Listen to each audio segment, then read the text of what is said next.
Karena hari ini dukun pun dipanggil ustaz. Dukun pun dipanggil tengku. Kau nak jak bak tengku.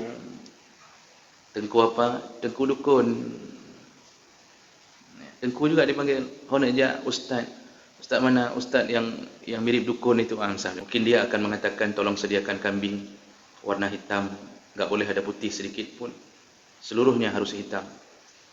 Nah, kemudian dia mengatakan kita pindahkan penyakit ke kambing ini. Akhirnya pindah. Asam urat, kolesterol, diabetes pindah ke kambing. Bang, ini perlu modal.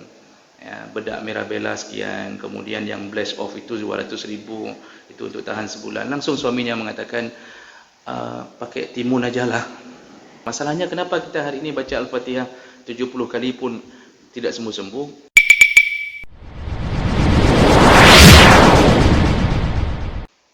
Assalamualaikum warahmatullahi wabarakatuh. Innal hamdalillah nasta'inuhu wa nastaghfiruh wa na'udzu bihi min shururi anfusina wa min sayyiati a'malina. May yahdihillahu fala mudilla lahu wa may yudlil fala hadiya lahu. Asyhadu an la ilaha illallah wahdahu la syarika lahu wa asyhadu anna Muhammadan 'abduhu wa rasuluhul karim.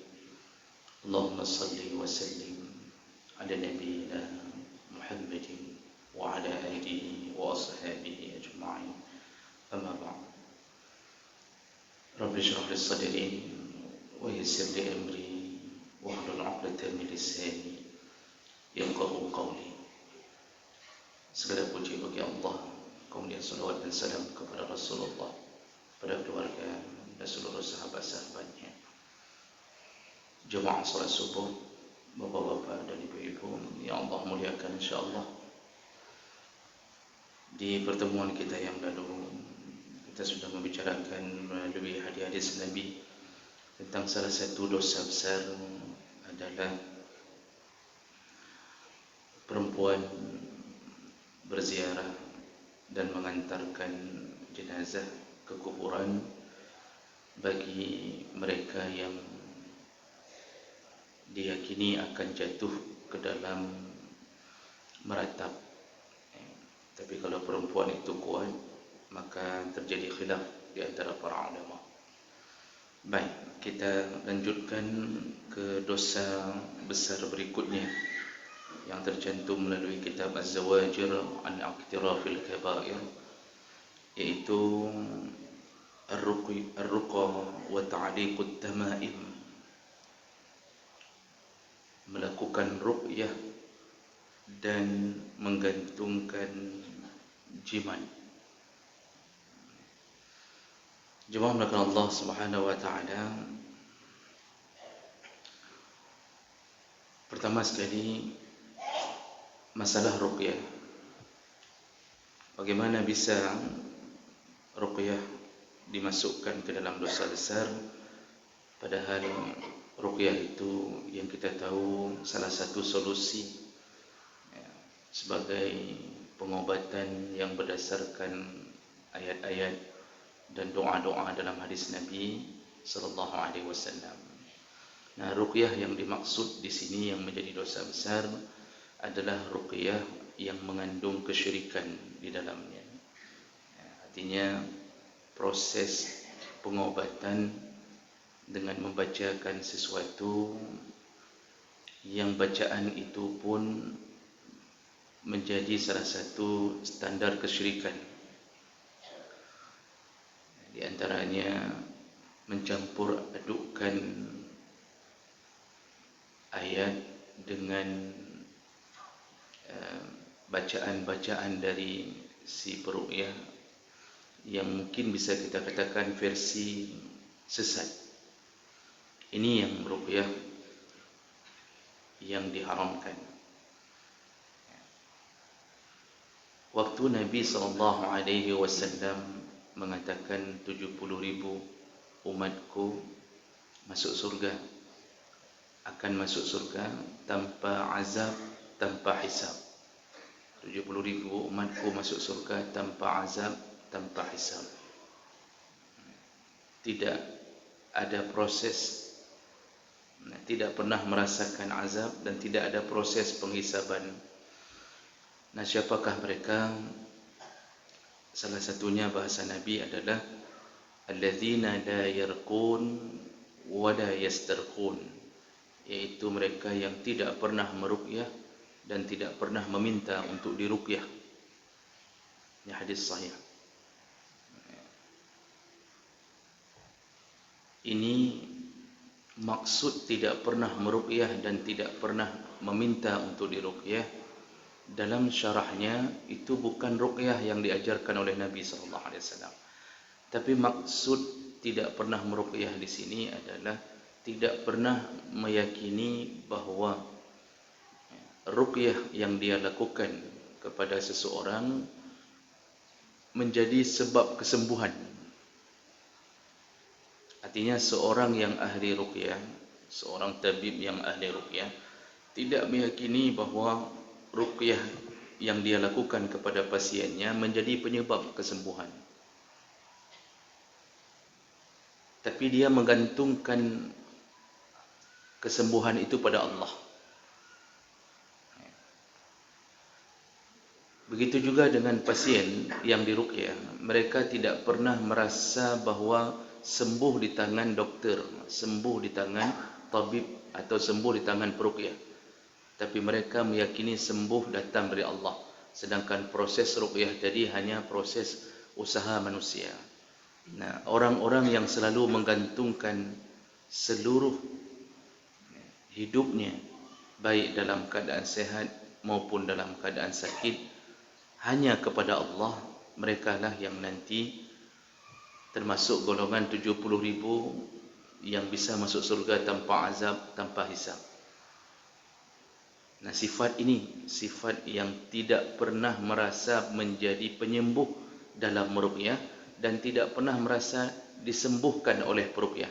Tapi kedua-duanya menggantungkan harapan pada Allah. Ini yang masuk surga tanpa hisab, tanpa azab. Sedangkan tipe peruqyah yang selalu memuji-muji diri, yang mengatakan untung Bapak datang ke sini. Kalau tidak datang ke sini mungkin tidak bisa sembuh-sembuh. Ya. Jadi ini model-model misal bahasa peruqyah yang merasa terlalu pede dialah yang menyembuhkan. Walaupun kadang-kadang memakai gaya bahasa yang seperti merendah, tapi di balik gaya bahasa merendah itu ada kesombongan di dalamnya. Jadi kadang-kadang memposting video tentang pengobatan kepada seorang pasien, lalu membuat kalimat alhamdulillah, pasien ini sudah lama pergi ke berbagai tempat pengobatan. Alhamdulillah, disinilah tempat dia mendapatkan kesembuhan. Nah, bahasa-bahasa merendah begini padahal kesombongan di dalamnya. Merasa bahawa dia kemana-mana tidak sembuh, di tangan dialah sembuh. Nah, ini model yang tidak ada jaminan untuk mendapatkan keistimewaan tadi. Nah, begitu juga dengan pasien. Kita ini tidak boleh merasa doktor yang menyembuhkan kita. Nabi Ibrahim alaihi salam menyebutkan wa iza maridtu fahuwa yashfin.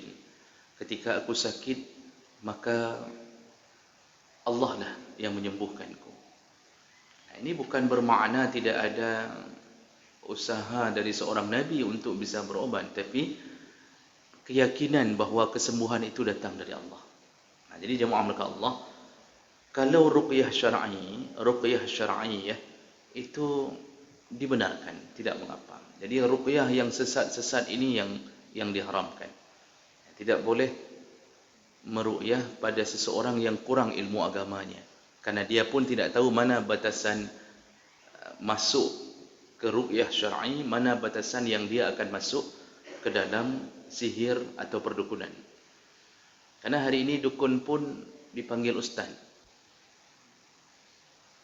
dukun pun dipanggil tengku. Oh, nak jak bak tengku. Tengku apa? Tengku dukun. Tengku juga dipanggil. Oh, nak jak ustaz. Ustaz mana? Ustaz yang mirip dukun itu. Misalnya. Panggilan tidak menentukan status bahawa dia halal atau tidaknya, tapi lihat gaya prakteknya. Kalau sudah mulai mempraktekkan sesuatu yang berlawanan dengan hukum syar'i, biasanya ciri-cirinya mulai bertanya untuk menebak-nebak Itu model pasien datang lalu ditanya nama ibu, sama kayak pegawai bank nanya nama mama.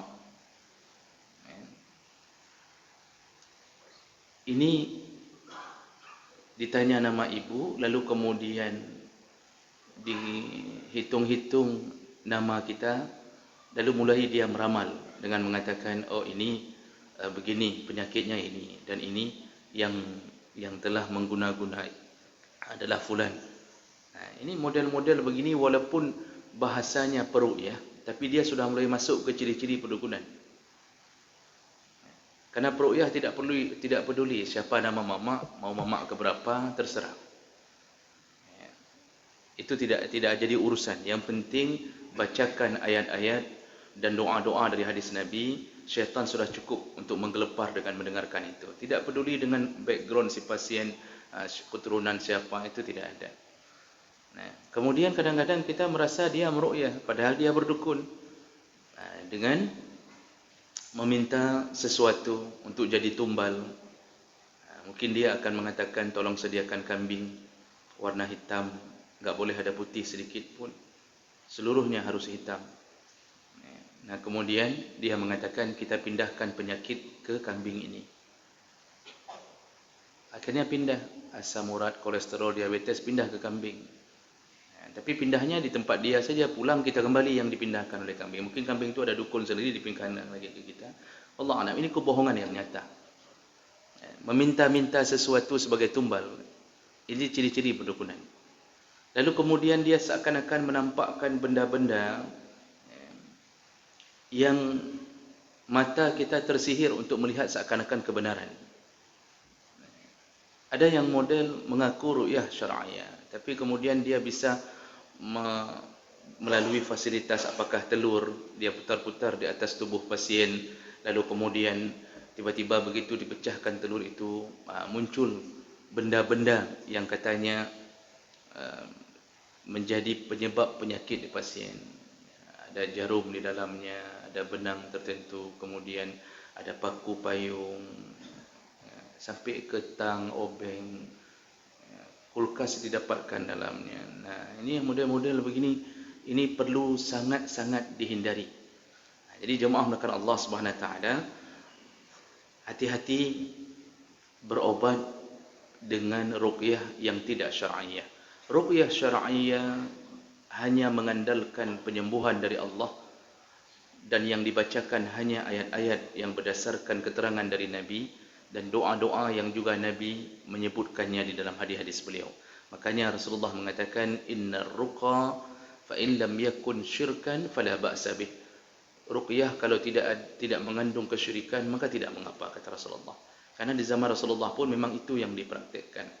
Ibnu Abbas pulang dari satu perjalanan, singgah di satu kampung. Ternyata kepala suku tersebut yang di kampung itu digigit oleh kalajengking. Dalam satu hadis Nabi, digigit oleh kalajengking, dan mereka mengetahui bahwa ada sahabat Nabi yang melewati kampung mereka. Lalu mereka memohon kepada sahabat Nabi untuk berusaha untuk disembuhkanlah. Apapun yang bisa lakukanlah. Nah, akhirnya Ibnu Abbas cuma membacakan Al-Fatihah di kaki yang telah bengkak kena gigitan itu. Padahal menurut keterangan orang kampung sudah berbulan dan berbagai pengobatan telah dilakukan, tidak berhasil. Ibnu Abbas memegang kaki itu lalu membacakan Al-Fatihah. Tidak lama kemudian berangsur-angsur dia mengecil dan mulai sembuh. Tidak lama setelah dibacakan itu. Lalu Ibnu Abbas pulang ke Madinah dan menceritakan keadaan itu. Rasulullah lalu bertanya, dari mana engkau tahu bahwa Al-Fatihah termasuk salah satu ayat untuk meruqyah? Bahasa Nabi dari mana engkau tahu menunjukkan bahwa ternyata Al-Fatihah adalah salah satu pengobat. Jadi jemaah melakukan Allah itu dari zaman Nabi sudah terjadi begitu. Masalahnya kenapa kita hari ini baca Al-Fatihah 70 kali pun tidak sembuh-sembuh? Keyakinan kita terhadap kebesaran Allah yang kurang. Kita baca-baca tapi masih terus merasa bahwa panen mungkin. Jadi bahasa dalam kepala, enggak mungkinlah dengan Al-Fatihah bisa sembuh saja. Tidak, padahal gigitan kalajengking salah satunya Al-Fatihah menjadi obatnya. Jadi jemaah melakukan Allah, Ini model ruqyah yang dibenarkan dalam agama. Nah, kemudian satu lagi tadi disebutkan termasuklah dosa besar adalah ta'liq at-tamaim, iaitu menggantung-gantungkan jimat. Dari Uqbah bin Amir, hadis riwayat Ahmad dengan sanad yang jayyid, radhiyallahu anhum qala sami'tu Rasulullah sallallahu alaihi wasallam yaqul, aku mendengarkan Rasulullah berkata, man 'allaqa at-tamimah fala atamma Allahu lahu, barang siapa yang menggantung-gantungkan tamimah. Tamimah itu dalam bahasa yang dimaksud oleh Nabi adalah sesuatu benda, ya, apakah benang, tali, ataukah benda tertentu kah, besi kah, atau apa saja yang digantungkan ke leher anak-anak atau diikat di pinggang dengan tujuan supaya tidak diganggu oleh syaitan, itu disebut tamimah. Jamaknya tamaim. Apa kata Rasulullah? Yang menggantung-gantungkan jimat. Yang mengantungkan jimat. Dalam hadis ini Rasulullah tidak menyebutkan harus di tubuh. Bisa jadi gantung di rumah, di depan pintu, atau gantung yang sifatnya kita berharap pertolongan darinya. Fala atamallahu lahu, maka semenjak dia menggantungkan itu, Allah tidak akan menyempurnakan hajat hidupnya. Allah tahan keberkahan, Allah tahan semua kebutuhan yang menurut Allah perlu untuknya, tapi Allah tahan dengan keberadaan jimat, baik pada tubuh maupun pada sesuatu yang kita gantungkan dengan niat berharap keberkahan darinya. Dalam hadis yang lain dari riwayat Ahmad dan Al-Hakim juga dengan derajat yang hasan, annahu jaa fi rukbin ashratun ila Rasulillah sallallahu alaihi wasallam. Ada satu rombongan yang berjumlah 10 orang mendatangi Rasulullah sallallahu alaihi wasallam. Fabaya'a tis'atan wa amsaka an rajulin. Dan Rasulullah membaiat 9 orang dan tidak mau membaiat 1 orang. 9 orang dibaiat dari 10 itu. 1 orang tidak mau dibaiat oleh Rasulullah. Lalu faqalu, para sahabat bertanya, ma sya'nuh? Ada apa ya Rasulullah dengan dia? Kenapa engkau tidak mau membaiatnya? Faqala, lalu Rasulullah berkata, inna 'adudahu tamimah. Dia menggantungkan jimat. Dia menggantungkan jimat di tubuhnya. Fafasar rajul at-tamimah. Kemudian ketika laki-laki itu mendengarkan Nabi mengatakan bahawa dirinya menggantungkan jimat, langsung dia melepaskan jimat itu dan mengeluarkannya dan membuangnya. Fabaya'ahu Nabi sallallahu alaihi wasallam. Barulah Nabi mau membayatnya. Lalu summa qala, lalu Rasulullah berkata, man 'allaqa faqad asyraka. Barang siapa menggantung-gantungkan jimat ini, maka faqad asyraka, dia telah masuk ke dalam golongan yang syirik. Dalam hadis yang lain dari Ibnu Mas'ud radhiyallahu anhu, dakhala ala imra'atihi wa fi 'unuqiha syai' tata'awwas bihi fahabasahu faqata'ahu. Ibnu Mas'ud pada suatu hari ketika masuk ke rumah mendapatkan istrinya, di leher istrinya ada sesuatu yang digantungkan, ada benda yang digantungkan oleh istrinya di lehernya. Langsung dia tarik kalung tersebut dan dia memotongnya. Summa qala, lalu Ibnu Mas'ud berkata, laqad asbaha alu Abdillah aghniya ayushriku billah ma lam yunazzil bihi sultana. Kata Ibnu Mas'ud, telah cukuplah bagi kita apa yang diturunkan oleh Nabi sebagai pelindung, yaitu maksudnya keterangan tentang kebenaran agama dan Allah Subhanahu wa taala. Ala ayushriku, daripada kesyirikan yang dilakukan oleh orang-orang kita. Jadi Ibnu Mas'ud ingin mengatakan ke isteri, jangan syirik, jangan sampai jatuh kepada kesyirikan dengan menggantung-gantungkan sesuatu di leher ini. Lalu kemudian summa qala, lalu Ibnu Mas'ud melanjutkan cerita kepada istrinya, sami'tu Rasulullah sallallahu alaihi wasallam yaqul, aku mendengarkan Rasulullah berkata, inna ruqa wat tamaim wat tiwalah syirk. Sesungguhnya ruqyah dan tamimah wattiwadah syirik. Semuanya syirik. Yang melakukan itu semuanya syirik. Lalu kemudian sahabat yang mendengarkan cerita Ibnu Mas'ud mengatakan, "Ya Aba Abdurrahman, hazihi ar-ruqa wat tamaim qad arafnaha, fama at-tiwalah?" Kami sudah tahu kalau ruqyah dan tamimah adalah syirik, tapi kami belum tahu apa yang kau maksud dengan tiwalah. Lalu beliau menjelaskan maksud bahasa Nabi dengan tiwalah, syai'un tasna'uhu an-nisa yatahabbabna ila azwajihinna, iaitu benda-benda yang digantungkan oleh perempuan dengan tujuan agar tumbuh rasa cinta suami kepada dirinya. Jadi ini model jimat pelet kalau bahasa kita. Jadi taruh sesuatu di tubuh seorang perempuan dengan harapan suaminya tidak selingkuh. Dengan harapan suaminya kalau melihatnya mungkin seperti melihat bidadari. Sayangnya ini termasuk kesyirikan. Maka bagi perempuan menggantung-gantungkan apapun demi mengharap cinta suami, padahal ujungnya baik, tujuannya baik supaya suami mencintainya, melihatnya dalam keadaan senang, tapi ternyata syirik. Maka ibu-ibu yang dimudahkan Allah, kalau ingin dicintai oleh suami bukan dengan menggantungkan jimat, tapi belilah make up. Beli make up, letakkan di bibir, biar merekah membahana kata orang. Kemudian pakai bedak, boleh pakai apa sajalah, blush off, blush on, yang kira-kira suami pulang tidak ada rencana balik ke kantor lah. Begitu dia lihat isteri langsung cintanya membara. Berhiaslah di rumah. Jadi suami senang, karena salah satu sifat wanita salihah ketika suami pulang, suami senang melihatnya. Dan caranya adalah dengan berhiaslah.